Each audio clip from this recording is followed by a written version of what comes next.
एक शहर में एक बड़ा संग्रहालय था जिसके बेसमेंट में कई पेंटिंग्स रखी हुई थीं। ये वो पेंटिंग्स थीं जिन्हें संग्रहालय में जगह नहीं मिली थी। काफी समय से बेसमेंट में पड़ी इन पेंटिंग्स पर मकड़ी के जाले बन गए थे। इसी बेसमेंट के कोने में एक पेंटिंग थी जिस पर एक जाले को एक मकड़ी ने बहुत मेहनत से बुना था। देखा जाए तो यह जाला उसका घर था। इसका ख्याल वो मकड़ी बेहद प्यार से रखती थी। इसी दौरान एक दिन संग्रहालय के रखरखाव और साफ सफाई का काम शुरू हो गया। इस क्रम में कुछ पेंटिंग्स जो बेसमेंट में रखी थीं, उन्हें संग्रहालय में रखा जाने लगा। जब मकड़ियों ने यह देखा तो वह सभी अपना जाला छोड़कर कहीं और चली गईं। लेकिन एक मकड़ी ऐसी थी जिसने अपना जाला नहीं छोड़ा। वह मकड़ी वही थी जिसने कोने की पेंटिंग्स पर अपना जाला बुना था। उसको लगा कि हर पेंटिंग को तो संग्रहालय नहीं ले जाया जाएगा। ऐसे में हो सकता है कि उसके जाले वाले पेंटिंग्स को भी न ले जाया जाए। कुछ समय बीता। ज्यादा से ज्यादा पेन, ज्यादा से ज्यादा पेंटिंग्स को उठाया जाने लगा, लेकिन वो अपने जाले यानी अपने घर को छोड़ने के लिए तैयार नहीं थी। इसलिए उसने अपना जाला नहीं छोड़ा।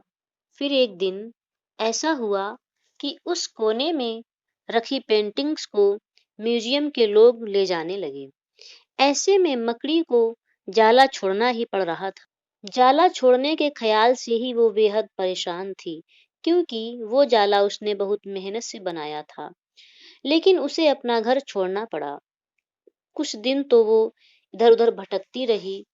उसे कई दिन परेशान होना पड़ा। वह बेहद दुखी रहा करती थी। वह म्यूजियम में रखे अपने घर को बहुत याद करती थी। वह दुखी होती थी कि उसके घर से अच्छी जगह उसे कहीं नहीं मिल सकती।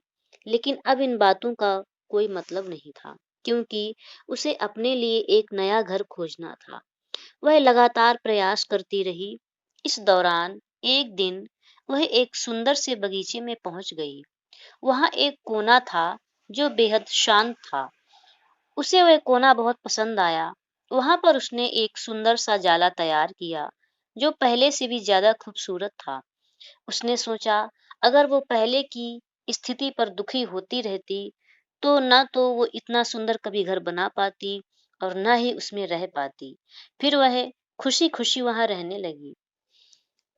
इस कहानी को सुनकर कभी-कभी ऐसा लगा कि इसमें ऐसा क्या है जो मैं सीखूं, लेकिन काफी सोचने के बाद इस कहानी को सुनने से ये सीख मिली है कि कई बार जीवन में ऐसा समय आ जाता है जो इन व्यक्ति को तोड़कर रख देता है। पर जब हमारा सब कुछ बिखर जाता है, इस तरह की स्थिति में हम सभी अपनी किस्मत को कोसते हैं, अपने भाग्य को कोसने लगते हैं कि भगवान ने हमारे साथ बहुत बुरा किया, या हमारा भाग्य बहुत खराब, या हमारी किस्मत बहुत खराब। पर यह हमारे हौसले की परीक्षा, हमारी हिम्मत की परीक्षा होती है। हमें कठिनाइयों से लड़ते हुए आगे बढ़ते रहना चाहिए।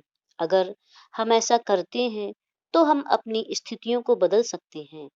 ऐसे में यह कहना गलत नहीं होगा कि बार-बार गिरने के बाद भी आसमान की ऊंचाइयों को छुआ जा सकता है।